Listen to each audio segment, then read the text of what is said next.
Es la hora de 180 grados. Consejos prácticos a conflictos modernos. Con el consejero familiar, Ernesto Pinto. Hay muchos temas, mis amigos, que dividen la opinión pública moderna. Uno de ellos es la agenda homosexual, que ha disfrazado sus reclamos como derechos.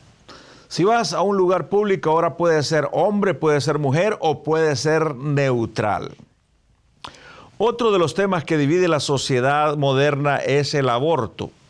Hay mucha gente que promueve e invierte mucho dinero para que se legalice el aborto a toda costa. Otros luchamos porque mantengamos los valores de la vida. También en este tema se ha disfrazado como derecho o como opción. En verdad es una opción, mi amiga, pero esa decisión puedes optar por la vida o por la muerte. Me pregunto, ¿dónde queda el mandamiento no matarás? Este tema es tan vital, ya en la antigüedad se legisló. Permítame leer del antiguo libro Éxodo en el capítulo 21 y 22, hace unos 4000 años atrás, y leo: si varios hombres se pelean entre sí y en su lucha golpean a una mujer embarazada, se hará lo siguiente: si la mujer no le pasa nada, pero muere el niño que lleva en su vientre, el que resulte culpable deberá pagarle al esposo lo que la mujer le pida.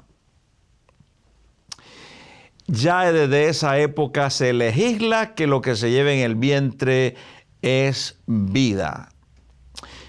Muy interesante cuando leemos la palabra de Dios. Isaías, por ejemplo, dice: el Señor me llamó desde el seno materno y desde las entrañas de mi madre mencionó mi nombre. Ya el profeta, mi amigo, reconocía que ese embrión era vida y que Dios lo conocía y lo llamaba aún por su nombre.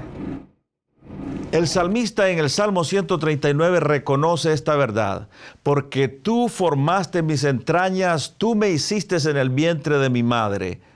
Otra versión dice: tú me tejiste en el vientre de mi madre. Te alabaré, porque formidables y maravillosas son tus obras. Estoy maravillado, mi embrión vio tus ojos, y en tu libro mi nombre está escrito.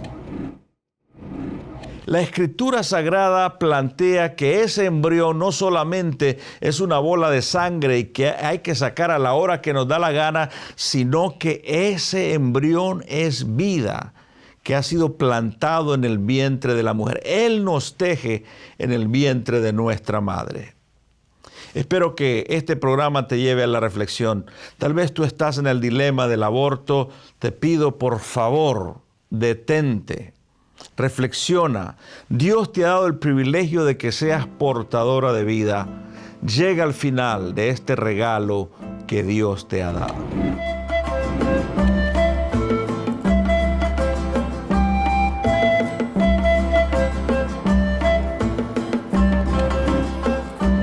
Bienvenido a esta audición de 180 grados, una ventana para conocer nuestra gente y costumbres de Iberoamérica. Hoy regresamos al Perú para conversar con una amiga que me dice que la culpa no la dejaba dormir. Pero luego su corazón dio un giro de 180 grados. Hoy Denise nos contará su historia.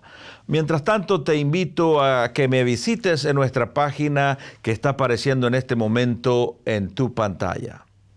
Bienvenida, Denise, y cuéntanos algo acerca de tu familia. Es un privilegio estar en compañía de usted y del programa 180 grados.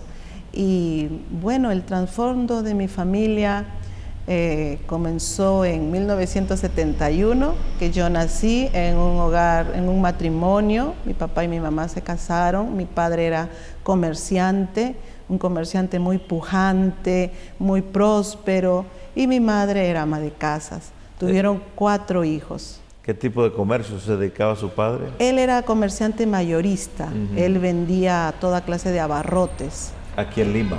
Sí, no, en la provincia de Barranca. Y mi madre era ama de casa. ¿Cómo se sentía usted como niña creciendo ahí con esos 4 hermanos? Feliz hasta que tuve 6 años. y a los 6 años recuerdo muy vago el velorio de mi padre, que falleció víctima de un accidente de tránsito por estar alcoholizado, haber bebido demasiado, y él falleció en la provincia de Chimbote.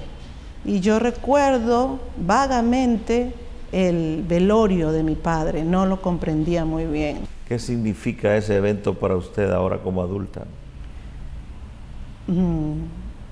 La falta de un padre tan necesaria, ¿verdad?, en la vida de una mujer y de un hombre también. Y viera a mi mamá que a partir de ello, ella se dedicó al negocio y por ahí quizás un poco descuidó los hijos, ¿no? Porque ya era papá y mamá, a cargo de la economía también. ¿En qué momento le hace falta el papá? Dice usted que lo más duro fue la falta de padre. ¿En qué momento le hace falta? Pienso que la ausencia me marcó más la necesidad de un padre cuando estaba en la época de universidad. Creo que ahí se marcó más la guía, el ejemplo de un padre. Ya como adolescente. Ya como adolescente, exactamente. ¿Qué pasa en la adolescencia? Ya cuando soy adolescente entro a la universidad y es un mundo ya libre, donde yo tenía acceso al tiempo, cosa que cuando era pequeña siempre estaba controlada por mamá. Tuve que estudiar en un departamento un poco más lejos de donde yo soy, y en ese lugar empecé a tener relaciones amorosas con diferentes muchachos, ¿no? Pasiones juveniles, emocionales, inestables, y producto de esas relaciones tuve 4 embarazos. No.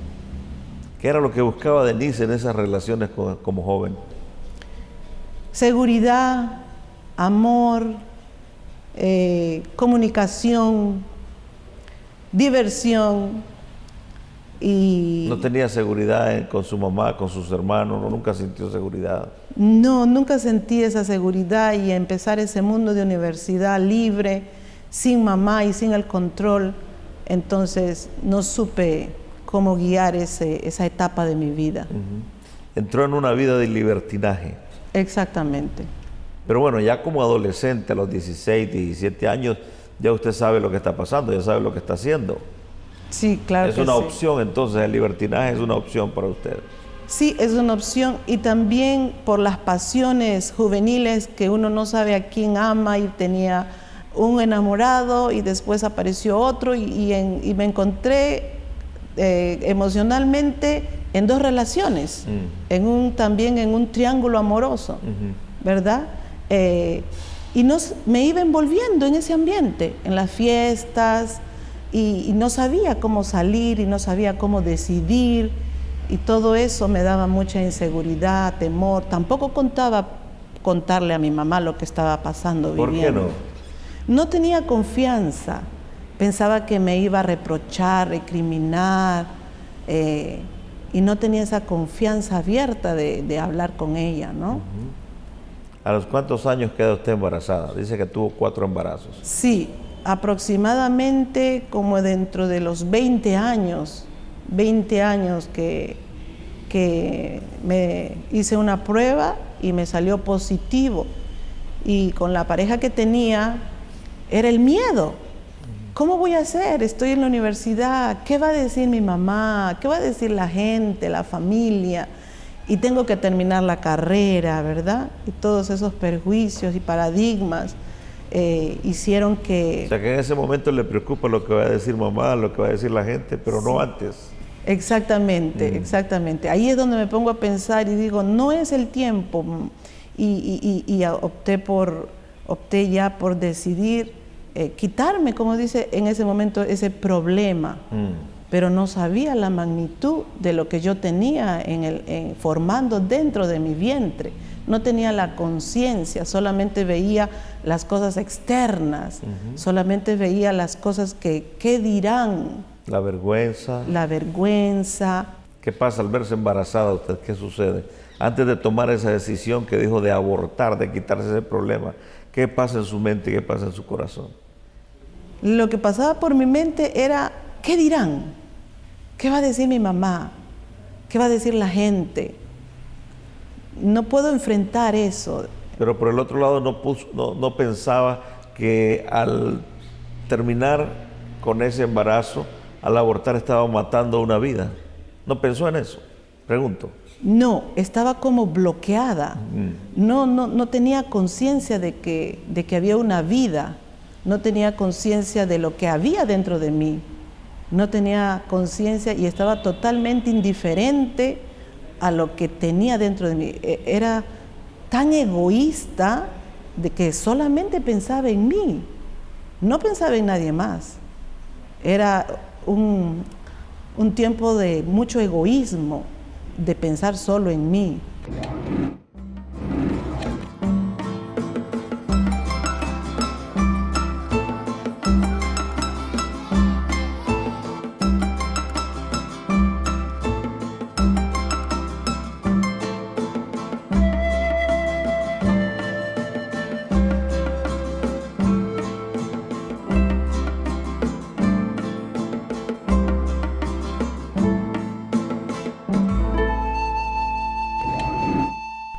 Continuamos la conversación con Denise aquí en 180 grados y antes de la pausa usted nos decía que estaba lista para abortar.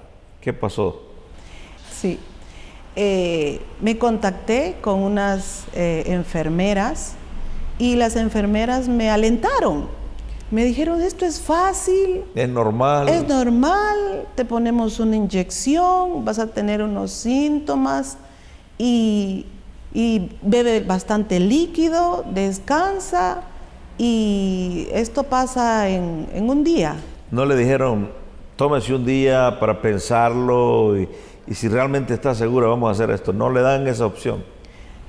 Nunca tuve esa opción, nunca tuve esa voz que me hiciera reaccionar o pensar y salir fuera de mi egoísmo. Al contrario, me alentó y me dijo que eso era algo sencillo y que práctico y fácil, y así fue donde yo me guié por ese consejo. Y tampoco usted tuvo dudas en su mente, de decir, yo no debería hacer esto. ¿Hubo algún momento que usted dice, yo debo de parar esta locura? Quizás en algunos momentos sí, pero era tanta mi indiferencia que no quise ponerle más pensamiento a eso. Y finalmente abortó. Y finalmente lo hice, sí. Fui a una institución de salud clandestina y la enfermera efectivamente me puso la ampolla, me fui caminando para mi casa.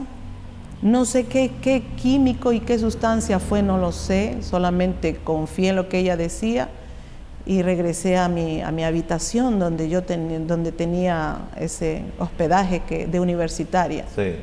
Lejos de casa y lejos de mamá, estaba sola, solo con mi pareja que también se hizo partícipe de lo que yo iba a hacer, hice. Interesante. Y fue muy doloroso porque estando yo caminando ya para ir a hospedarme en mi habitación, empiezo a experimentar que las piernas se me paralizan y empiezo a tener en ese mismo momento dolores en el vientre. Ya no pude continuar caminando, mi pareja me tuvo que cargar, me llevó a acostarme en la cama y de pronto ahí experimenté una serie de dolores en mis entrañas. Eran como dolores de parto. Claro, era un parto. Sí. Sí. En ese tiempo no sabía que era un parto. Era algo horrible y hasta que ya esa sustancia química hizo el efecto, ¿verdad? Y yo ahí fue donde el niño salió pues de mi vientre en escasas semanas de vida. Wow, qué triste. En escasas semanas de vida.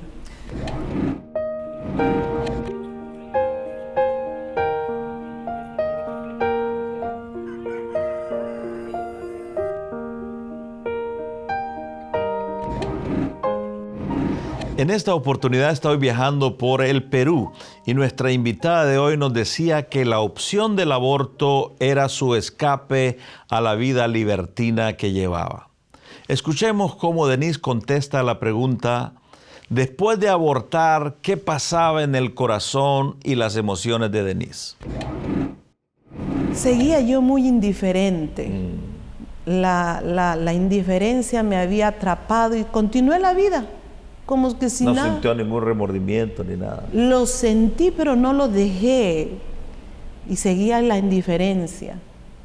Seguía en esa... Y la misma vida continuaba. El mismo estilo de vida. El mismo estilo de vida. Nada cambió. Al contrario, empezó a empeorar. Empezó a empeorar mi vida. Tenía condenación. Estaba todo en silencio, todo guardado. Yo no lo hablaba con las amigas ni con la familia. Todo era oculto. Creo que lo más doloroso es eso, ¿no? Mantener esos secretos en el corazón. Exacto, guardado, sin que nadie lo sepa, solo la pareja que se hizo cómplice y más nadie, todo guardado. Y yo con la indiferencia de no querer que todo lo que sentía salga, sino tapándolo con los estudios, con la rutina y con el mismo ritmo que llevaba aparentemente de normalidad, ¿no? En ningún momento entonces en esos 4 abortos usted sintió remordimiento, culpabilidad o un tiempo de reflexión de si tengo que cambiar ese estilo de vida, yo no puedo seguir matando niños que empiezan en mi vientre. Sí, sentía, pero era más fuerte el qué dirán. Y era más fuerte también la idea en mi pensamiento, porque escuchaba siempre la idea, los hijos te arruinan, los hijos te impiden salir adelante, te impiden terminar tu estudio. La idea estaba de que los hijos te atan y no puedes desarrollarte. Pero en vez de estar abortando constantemente, ¿por qué no había una planificación? Exactamente, era tan indiferente a buscar planificación y vivía la vida como venía. La vida loca. La vida loca, pero no buscaba tampoco planificar, porque no deseaba tener hijos, pero sí tenía relaciones sexuales, pero no tenía la idea de planificar eso, sino que como se venía a vivir la vida, la vivía. Hoy me rindo ante ti para recibir tu aliento, pues me haces revivir. Necesito oír tu voz para dirigir mis pasos en tu dulce y tierno amor. Quiero más de tu presencia, quiero mucho más de ti.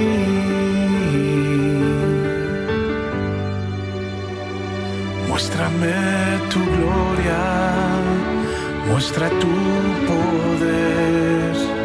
Quiero más de ti, quiero más de ti. Gracias por continuar en la sintonía de 180 grados, televisión para el corazón. ¿Cómo se sale de la esclavitud del pecado, los vicios, las adicciones y una vida libertina? ¿Qué es lo que pasó en la vida de Denise que ahora tiene libertad y paz para contarnos su historia? Escuchemos cómo ella lo relata. Cuando ya mi niña tiene 1 año y medio de edad, llego a viajar a los Estados Unidos con mi esposo y me predican el Evangelio de Jesucristo. Y es ahí donde ya yo empiezo a conocer la verdad, a conocer lo que yo cometí y a conocer el amor y el perdón de Dios. Es ahí donde recibo el amor del Padre, es ahí donde recibo el perdón, es ahí donde recibo su salvación y la libertad de no vivir más condenada, de no vivir más con vergüenza, de no vivir más culpable. Es ahí donde yo recibo todo lo que Dios hizo por mí en la cruz del Calvario para perdonar todas mis iniquidades y mis rebeldías y el tiempo de la ignorancia, porque me llené de tanta basura, se podría decir, en la universidad. Y es donde digo, ¿cómo Cristo pudo tomar mi lugar, restaurarme? Y a veces me pongo en oración, ¿cómo se atrevió Jesús a abrir la cárcel en la cual yo me encontraba? siendo tan vil, sintiéndome tan sucia. ¿Cómo se atrevió a hacer eso conmigo? Y es ahí donde experimento el amor y la libertad de poderle contar al mundo el engaño en que yo vivía y en la verdad en que ahora me puedo encontrar. Cuando uno entrega su corazón a Cristo, normalmente hace una oración. ¿Qué le dijo usted al Señor en esa primera oración? Sabiendo toda la carga, esa prisión que usted dice que traía, ¿qué le dice en esa oración al Señor?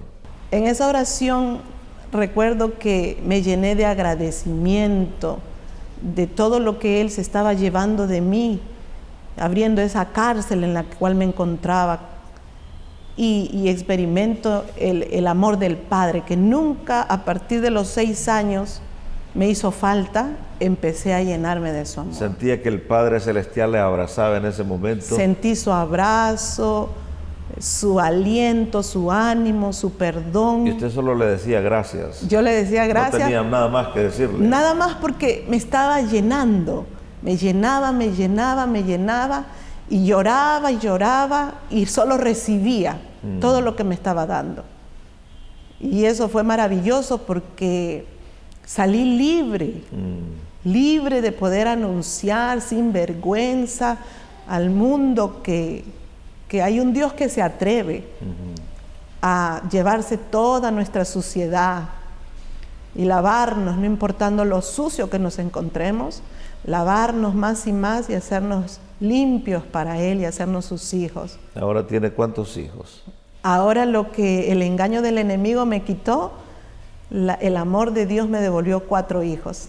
Me pregunto yo, cuando usted ve nacer ese primer hijo y lo tiene en sus brazos, ¿qué pasa por su mente y su corazón?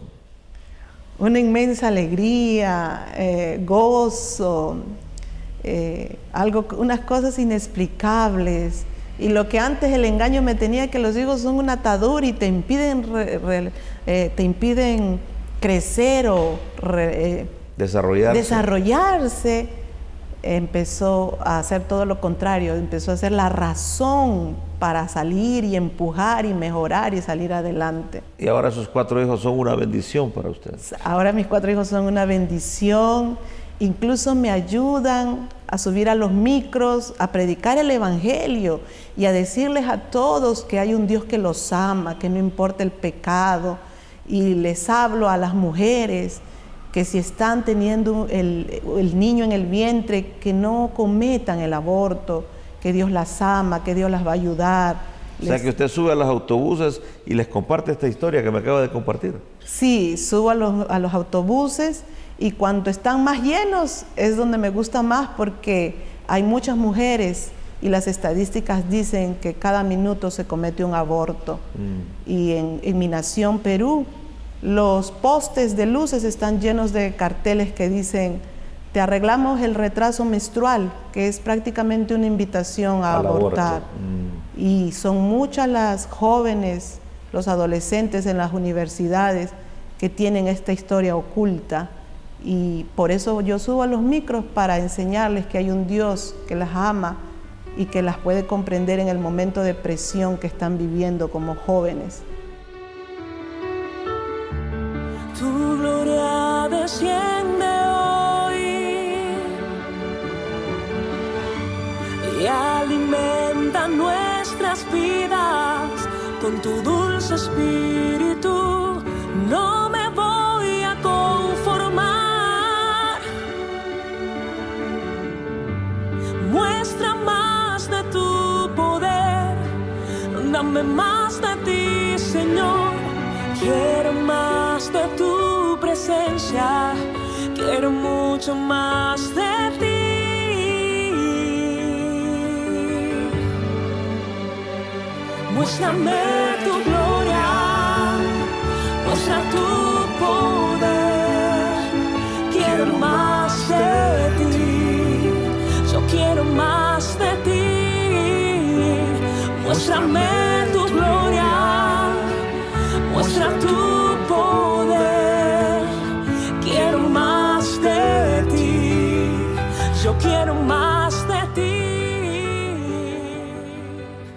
¿Cuál sería su mensaje a aquella joven que nos está viendo en este momento y que tal vez está atravesando una situación como la que usted atravesó y quiere abordar, ¿qué usted le diría? Yo le diría que primeramente ore a Dios. Dice la palabra que Dios nos enseñará y nos mostrará el camino en que debemos andar y sobre nosotros fijará sus ojos para guiarnos cada día a tomar buenas decisiones. Pero si estamos alejados de Dios, entonces el engaño se va a apoderar y la muerte va a venir a nuestra vida. Yo les aconsejaría que busquen el consejo de una persona temerosa de Dios, que piensen antes de actuar y que no sean indiferentes a una realidad que están viviendo. ¿Usted les diría entonces que traigan ese bebé al mundo y que en vez de matarlo lo den en adopción? Claro que sí, porque la vida nos la da Dios y solo Dios la puede quitar. Y si es que ellas no pueden ser capaces de brindarle el amor de madre o de padre, puedan elegir la opción de darlo a alguien que los pueda amar y que pueda hacer que la vida de esa nueva criatura cumpla el propósito por la cual está viniendo al mundo. ¿Usted les diría entonces que no lo hagan? Exactamente. Bueno, dígaselos. Yo les pido a todas las jóvenes que en este momento están escuchando este testimonio, por el amor a su vida, que no lo hagan, que dejen que el embarazo termine y después que termine ellos puedan decidir qué hacer, o amarlos y ser partícipes de cumplir el propósito en esa nueva criatura, o dejar que otros padres puedan hacer que ese propósito se cumpla en la vida de esa nueva criatura. Denise, quiero agradecerle por venir a 180 grados. Muchas gracias a usted, pastor, y que Dios le siga bendiciendo y llenando de gracia y también de todo lo que el programa necesita para que siga prosperando y muchas almas puedan entrar en la razón de la verdad y el engaño cada día sea derrotado. Será hasta la próxima vez que nos volvamos a encontrar en este 180 grados. Yo soy su amigo Ernesto Pinto, recordándole que Dios le ama y yo también.